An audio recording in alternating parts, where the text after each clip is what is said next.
Kasus pembunuhan Dian Milenia Trisna Afifa, siswi SMA Negeri 1 Batam yang ditemukan tewas di hutan Seladi pada September 2015 lalu memasuki babak baru. Wardiaman Zebua yang menjadi tersangka dalam kasus tersebut akhirnya menjalani sidang pertamanya di Pengadilan Negeri Batam pada Senin 21 Maret 2016. Sidang yang diketuai oleh Hakim Zulkifli ini dimulai sekitar pukul 15 waktu Indonesia Barat dengan agenda pembacaan perkara oleh Jaksa Penuntut Umum Bani Immanuel Ginting. Penuntut umum yang membacakan perkara menjelaskan kronologi terdakwa dari awal keberangkatannya dari rumah hingga bertemu korban Dian. Bani juga membacakan kronologi penangkapan Wardiaman yang didasarkan hasil otopsi terhadap jasad korban Dian.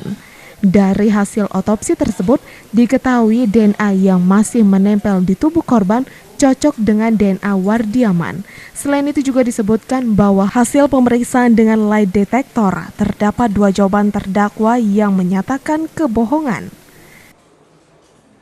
Kecamatan Batu Aji, Kota Batam, dan didapat barang bukti 1 unit sepeda motor merek Yamaha Mio J warna biru, merek helm warna merah, merek ONK, masker warna hitam, dan jaket warna hitam kombinasi merah, merek compact dan ada pada terdakwa. Berdasarkan visum et repertum nomor R32 9 Romawi 2015 juga tanggal 29 2015 yang ditandatangani oleh Dr. M. Faisal dan terdakwa dan Dr. Renhard menyatakan pada bagian kesimpulannya sebagai berikut: telah diperiksa sosok jenazah seorang perempuan remaja dikenal umur 16, panjang badan 1,8 cm, perawakan sedang, warna kulit kuning lasat, bangsa Indonesia, rambut lurus, warna hitam, dari hasil pemeriksaan luar dan dalam serta pemeriksaan tambahan disebutkan bahwa korban mengalami tanda-tanda persetubuhan yang masih baru dengan memandang oleh karena itu mati, lemas akibat kombinasi perdarahan yang banyak di rongga dada, putusnya saluran pernapasan, robeknya pembuluh darah baik leher dan jantung, serta robeknya paru kiri yang sebelumnya disebabkan kekerasan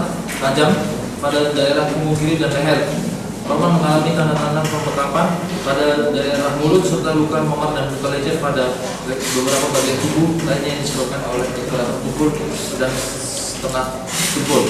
Berdasarkan surat keterangan ahli dan analisa DNA tanggal 28/12 yang ditandatangani oleh Dr. Andes Putut yang menyatakan pada kesimpulan sebagai berikut: berdasarkan hasil pemeriksaan dan analisa terhadap seluruh profil DNA yang disampel barang bukti pada tabel 1, maka telah dibuktikan bahwa secara ilmiah dan tak terbantahkan secara genetika bahwa profil DNA vagina atas nama Dian Milenia Trisna Afifa, nomor register nomor 141-141B, rambut kemaluan dicabut dari korban, nomor register 141E, dan bercak darah pada potongan kaos singlet warna putih, nomor register perkara barang bukti 139J berasal dari Dian Milenia Trisna Afifa.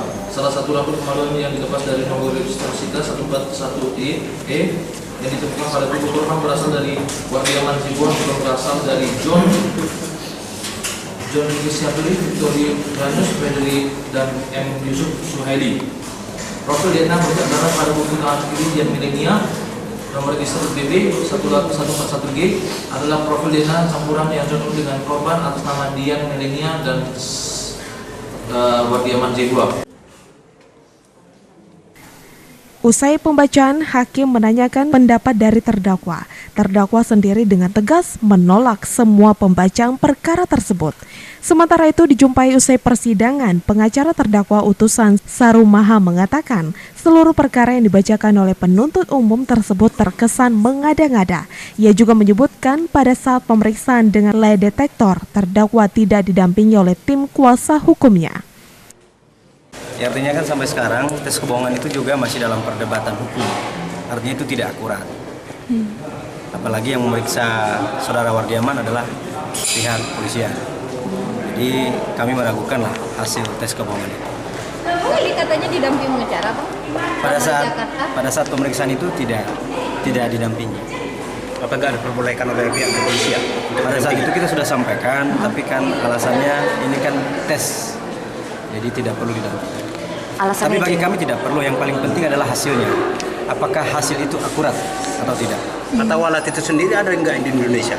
Di Indonesia ada, tapi mungkin nanti lebih akuratnya nanti kita sama-sama minta kepada hakim supaya yang memeriksa saudara Wardiaman itu dihadirkan di persidangan karena ada beberapa hal yang harus kita pertanyakan.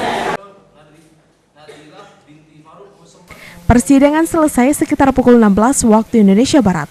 Hakim pun memberikan waktu kepada tim kuasa hukum terdakwa untuk mempersiapkan jawaban dari pembacaan perkara tersebut. Hakim Zulkifli memutuskan sidang akan dilanjutkan pada Selasa 29 Maret 2016 mendatang. Dari Batam Kota, Niken Fujitania, BCN TV melaporkan.